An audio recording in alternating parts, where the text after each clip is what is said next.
이제 이사야 13장과 14장을 지나서 15장에 왔습니다. 13장부터 23장까지는 이스라엘 주변에 있는 10개의 나라 혹은 10개 지역 포함해서 총 10개의 나라와 지역에 대한 심판의 메시지가 등장하는데, 우리가 바벨론을 살펴봤습니다. 또 아수르를 살펴봤고 블레셋을 향한 심판의 메시지도 살펴봤어요. 자, 그리고 오늘 네 번째로 15장 그리고 16장까지 모압에 대한 경고의 메시지가 나옵니다. 여러분, 모압이란 나라는 이스라엘 백성들이 요단강을 건너서 가나안 땅에 들어가기 전에 거쳐갔던 땅입니다. 그런데 이 모압이라는 땅은요, 사실은 누구보다 이스라엘 백성과 가까운 나라기도 합니다. 왜냐하면 아브라함의 조카 이 롯의 후손들이 바로 모압 민족을 이루고 또 암몬이라는 민족을 이루기 때문입니다. 여러분, 창세기 13장과 14장에서 아브라함과 헤어져서 저 소돔과 고모라로 갔던 롯의 이야기를 기억하십니까? 롯이 요단강을 건너서 왜 소돔과 고모라로 갔지요? 먹여야 될 양과 염소와 소가 굉장히 많은데 그러려면 물이 필요하고 늘 먹일 수 있는 풀이 풍성한 곳이 필요하거든요. 그런데 이 소돔과 고모라가 하나님의 심판을 받기 전에는 참 여호와의 물된 동산 같고 비옥한 땅이었다, 이렇게 창세기에 나오죠. 그래서 가축을 먹일 물과 풍성한 풀을 찾아서 이 아브라함의 조카 롯은 요단강 동편으로 건너가게 됩니다. 그 후에 롯을 통해서 모압과 암몬이라는 족속이 이루어지는 거죠. 사실은요, 이스라엘 백성과 모압과 암몬은 어떻게 보면 사촌지간이죠. 그렇죠? 그리고 어떤 관점에서는 그 어떤 민족보다 하나님의 은혜와 구원에 가장 가까운 민족이었습니다. 하지만 모압은 먼 친척뻘 되는 이 형제인 이스라엘 백성을 끊임없이 넘어뜨리고 괴롭혔던 민족이었어요. 그래서 우리가 민수기 22장 이후에 보면 가나안 땅을 앞두고 이스라엘 백성이 이제 요단강을 건널 준비를 할 때 땅을 비켜주지도 않을 뿐더러 악한 선지자 발람을 불러서 이스라엘 백성이 음란한 죄를 짓도록 만들 때 앞장섰던 나라가 바로 모압입니다. 모압. 또 사사기 3장 14절에 보면 이 왼손잡이 사사 에훗이 나오죠. 그때 시대의 상황을 보면 에훗 때에, 이 사사 에훗이 활동할 때에 모압 왕 에그론이 약 18년 동안 이스라엘을 압제했다라는 내용이 나와요. 그래서 이 모압은 가장 가깝지만 또 가장 깊은 상처를 준 나라이기도 합니다. 자, 우리 이제 1절 말씀 한번 보겠습니다. 1절입니다. 모압에 관한 경고라. 하룻밤에 모압 알이 망하여 황폐할 것이며 하룻밤에 모압 기르가 망하여 황폐할 것이라. 네 번째로 친척과도 같은 나라인데 이스라엘을 참 괴롭혔던 모압에 대해서 하나님이 경고하십니다. 자, 여기서 모압의 두 도시가 언급됩니다. 저와 며칠 동안 15장, 16장을 통해서 모압을 향한 심판의 메시지를 살펴볼 텐데요. 조금 어렵게 느껴지는 부분이 이겁니다. 모압에 있는 도시의 이름이 굉장히 많이 나와요.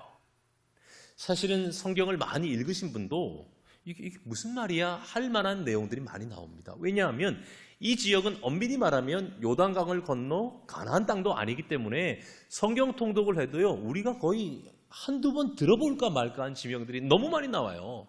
제가 말씀을 한 절 한 절 풀어드리면서 여기는 이런 지역입니다, 여기는 이런 의미를 가진 지역입니다 말씀드릴 테니까 낯선 이름들은 그냥 모압에 있는 도시와 성의 이름이다, 그렇게 생각하고 들으시면 사실은 이해하시는 데 지장은 없을 거라고 생각합니다. 자, 여기 보니까 1절에 모압의 두 도시의 이름이 나옵니다. 1절을 보세요. 두 도시가 무엇이냐? 1절에 보면 모압 알이 망하여라고 되어 있죠. 이 알이 계란이나 무슨 메추리알처럼 먹는 알이 아니고요. 도시의 이름이 아르라고 하는 거예요. 또 하나 더 나옵니다. 그게 뭐냐면 기르가 나오죠. 여기 아르라는 것과 기르라는 것은 모압에 굉장히 중요한 역할을 하는 두 도시를 말합니다. 자, 첫 번째, 이 알이라는 도시는요, 모압은 그 서편에 아르논이라는 강을 끼고 있어요. 이 아르논이라는 강변에 있는 도시의 이름이 바로 알입니다. 발음이 비슷하죠? 아르논, 아르 비슷하죠. 그래서 강변 옆에 있는 굉장히 비옥한 좋은 도시였어요. 그리고 하나가 더 나오는데 바로 기르라고 돼 있죠. 이건요, 열왕기하 3장 25절을 보면 길하레셋이라는 이제 지명이 나옵니다. 이게 어디냐면 고대 모압의 수도입니다. 그런데 이 발음을 정확히 하면 기르하레셋이거든요. 그래서 하레셋을 빼버리면 기르라고 나오는데 지금 여기서 15장 1절에서 말하는 기르는 모압의 수도를 이야기하는 거예요. 이 모압의 수도는 예루살렘보다 해발 고지가 100m 더 높습니다. 엄청난 거예요. 해발 933m에 있고요. 주변에 언덕과 깊은 계곡에 둘러싸여져서 천혜의 자연 요새였습니다. 예루살렘도 엄청난 요새의 지형을 가지고 있거든요. 그거보다 100m 더 높고요. 너무너무 적들이 침략하기 힘든 천혜의 자연 요새에 입지해 있는 거예요. 그런데 오늘 성경에 보니까 하룻밤에 아르논 강변에 있는 알도 그리고 기르하세렛이라는 모압의 수도도 무너져서 황폐하게 될 것이다 라고 말씀하는 것입니다. 이제 본격적으로 이 두 도시가 무너진다는 것은 모압 전체의 재앙과 심판이 올 것을 말씀하는 거예요. 자, 이어서 우리 2절을 한번 봅시다. 2절입니다. 그들은 바잇과 디본 산당에 올라가서 울며 모압은 느보와 메드바를 위하여 통곡하는도다. 그들이 각각 머리카락을 밀고 각각 수염을 깎았으며. 자, 이제 이 2절에 나오는 지명들이 다 처음 보는 거잖아요. 바잇은 뭐며 다본은 뭐며. 이제 제가 설명드리면 이런 거구나 하고 들으시면 돼요. 여기 바잇이라는 것은 지명이라기보다는 이 모압 사람들이 우상을 섬겼던 신전을 의미합니다. 왜냐하면 이 바잇이라는 발음이요, 하바이트라고 해서 바이트, 베이트는 집을 말하거든요. 그래서 히브리 음역을 그대로 옮겨놨는데 이 바잇은 종교 집회를 하는 집이나 신전을 의미한다고요.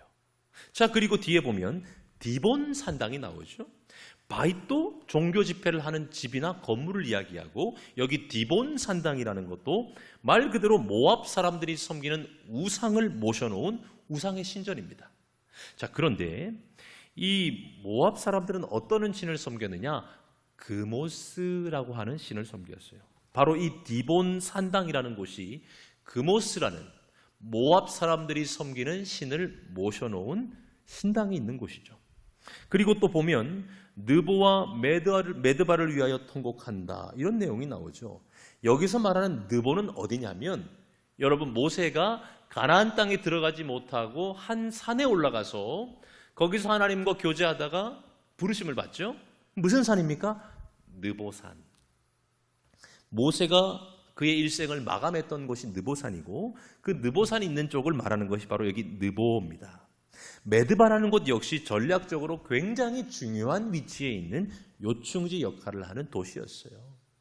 자, 이제 모압 곳곳에 재앙과 심판이 다가오는데 특별히 곳곳에 땅이 황폐화되고 성읍들이 무너질 때에 이 모압 사람들이 어디로 가서 통곡한다고 되어 있습니까? 바잇과 디본 산당에 올라가서 울면서 느보라는 그 좋은 도시가 무너지고 메드바도 무너지고 우리가 앞에 봤던 것처럼 알이라는 도시도 기르라는 도시도 다 망한 거예요. 그렇게 잘 나가고 화려하고 천혜의 자연 요새였던 도시들이 다 무너지는 걸 보면서 이 모압 사람들이 막 우는데, 오늘 무엇을 자세히 보셔야 되냐면 우는 장소가 어디냐 하는 것입니다. 여러분, 2절 앞부분을 다시 한번 보세요. 그들은 바잇과 디본 산당에 올라가서 울며 라고 되어 있어요. 어디에서 옵니까? 바잇과 디본 산당. 자, 여러분, 바잇과 디본 산당이 뭐라고 말했습니까? 모압 사람들이 섬기는 우상을 모셔놓은 신전이다, 그렇게 말씀드렸어요. 금싸라기 같은 땅과 성읍들이 다 무너진 것을 보면서 너무너무 가슴이 아픈 거예요. 어디로 갑니까? 신전 앞에 가서 통곡하면서 이제 어떻게 해요? 머리카락과 수염을 밀고 슬퍼할 것이다. 고대 사회에서 머리카락을 자르고 수염을 자른다는 것은 극도의 슬픔을 표현하는 거예요. 자, 그런데 왜 그 우상을 숭배하던 신전 앞에 갔냐고요.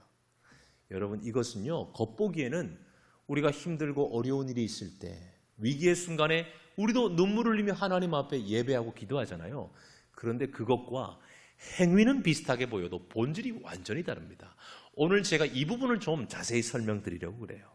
자, 왜 모든 무너진 도시, 그 금사라기 땅이 다 불타버린 걸 보면서 왜 그 우상의 신전 앞에 가서 머리를 깎고 수염을 깎으면서 우냔 말이에요. 이게 무슨 뜻입니까?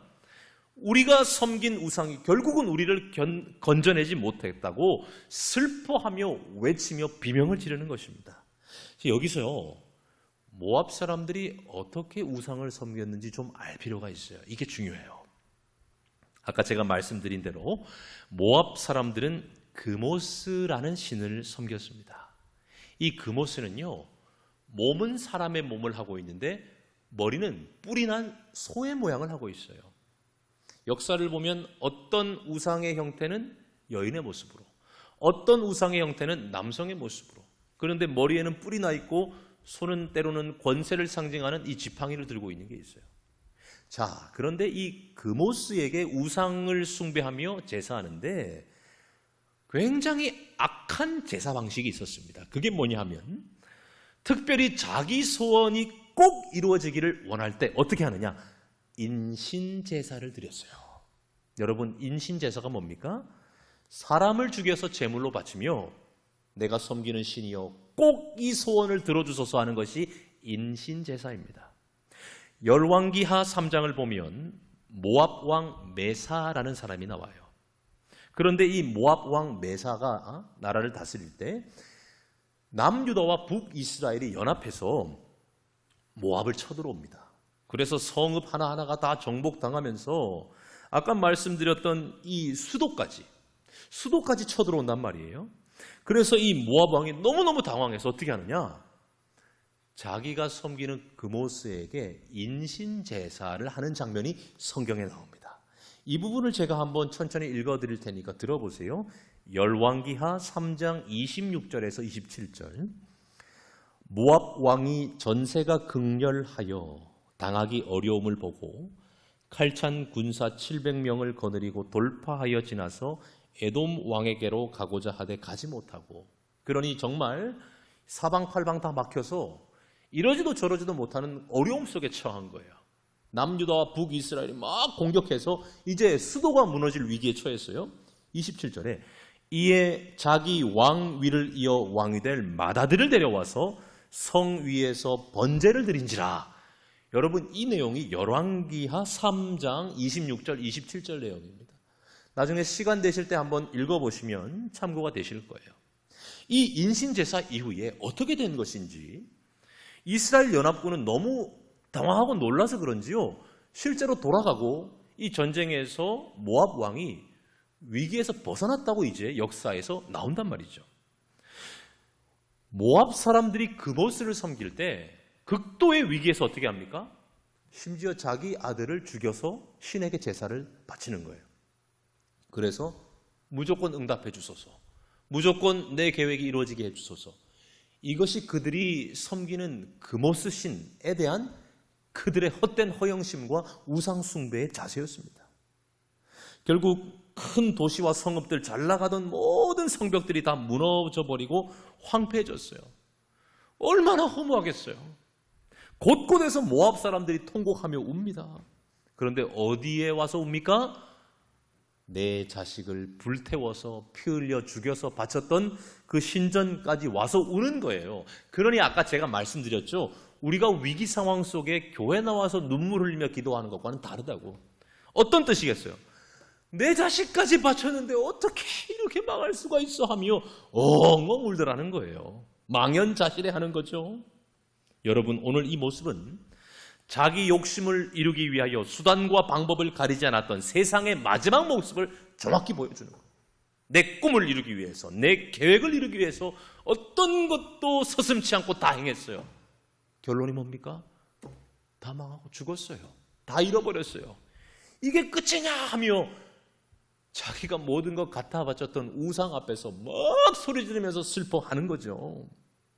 오늘 이 말씀을 통해서 우리가 하나님 앞에 하는 신앙생활과 세상이 섬기는 우상 숭배가 어떻게 다른지를 극명하게 발견할 수 있습니다. 우리 성도들은 내 뜻과 내 계획을 위하여 하나님 앞에 기도하는 존재가 사실은 아니에요. 물론 그것을 통하여 하나님 앞에 나오고 하나님을 만날 수 있겠지만 신앙생활을 하면서 성숙해지면 어떻게 되죠? 하나님의 뜻이 이루어지기를 원하나이다 하며 우리의 기도 제목이 변화되죠. 그래서 처음에는 문제가 있어서 기도하지만 나중에는 내가 이 문제 앞에서 하나님 앞에 합당한 사람이 될 수 있도록 기도하는 자리로 나가는 것이 성도의 신앙생활입니다.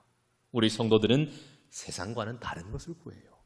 오직 하나님의 뜻을 구하고 그렇게 살 수 있도록 우리의 삶을 들여 날마다 하나님과 동행하는 것이 뭡니까? 신앙생활이다 하는 거예요. 자기 욕심과 뜻을 위해 수단 방법 가리지 않았던 모압은 피눈물을 흘리고 있습니다. 그러나 성도의 인생 결론은 다릅니다. 우리는 말 못할 고난과 답답함 가운데서도 눈물로 씨를 뿌려 하나님 앞에 간구하죠. 그러면 우리의 결론은 눈물의 기도가 기쁨과 평강의 간증이 되게 하시는 줄로 믿습니다.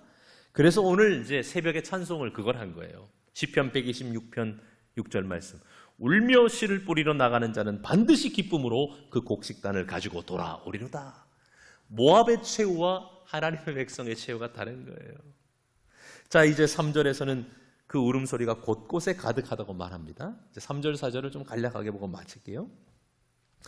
거리에서는 굵은 배로 몸을 동였으며 베옷을 입는다는 건 역시 슬픔의 표시지요. 거리에서 그렇게 하겠다는 거예요. 지붕과 넓은 곳에서는 각기 애통하여 심히 울며라고 되어 있습니다. 여러분, 이 이스라엘 주변에 있는 나라들이 집을 지을 때 이 지붕은요, 가족들이 함께 모여서 이야기하며 교제하거나 조금 높은 곳에 올라가서 사람들에게 어떤 소식을 전할 때도 그 지붕에 있었어요. 그러니 이 지붕, 넓은 곳에서 심하게 운다는 것은 곳곳에 온 사람들이 서로 들으라고 엉엉 울며 통곡하고 있더라는 것이죠. 마지막 4절 볼까요? 헤스본과 엘르알레는 부르짖으며 그들의 소리는 야하스까지 들리니 그러므로 모압의 군사들이 크게 부르짖으며 그들의 혼이 속에서 떠나는도다. 자, 헤스본과 엘르알레는 모압의 최북단 쪽에 한 3km 내외로 서로 인접해 있는 도시예요. 헤스본, 엘르알레는 모압 제일 북쪽에 붙어 있는 도시입니다.